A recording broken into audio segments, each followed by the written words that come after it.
And I look for Kristen Williams to be aggressive in the lead. We talked about it. There's not many people that does have to do. Oh, yeah. Wow. What's the over-under on how many times Gina... And the thing about Paige Beckers is she just finds her points and finds her moments of when to attack. She doesn't shoot every shot that's open as... I'm Cydney Johnson. I go to High Point University. I play basketball here. I'm a shooting guard, and I chose High Point because of the school itself. It's really nice and like beautiful, and like the coaching staff. They gave like a really good like family feel. Title IX gives women athletes the right to equal opportunity in sports through funding and all the gear they receive, and yeah. Okay.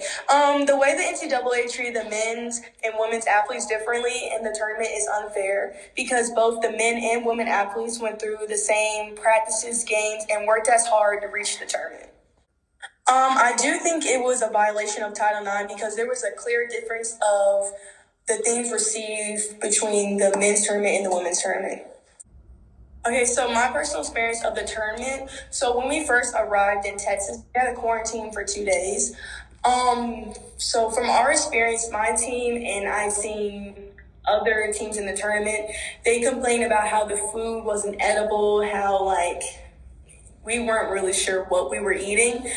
And seeing like on Twitter and like Instagram what they were feeding the men's team kind of was like a slap in the face because they were eating way better food.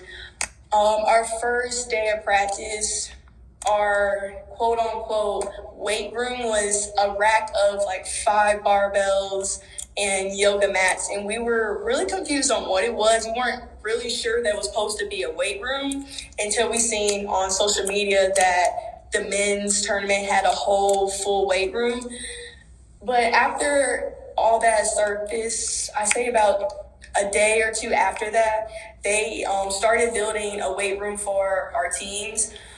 So after that, I mean, they try to, somewhat give us what the men's team had, but I feel like it should have been there when we first got there. I think female athletes are treated lesser than male athletes because the idea most people have that women are as good or as skilled as men when it comes to sports.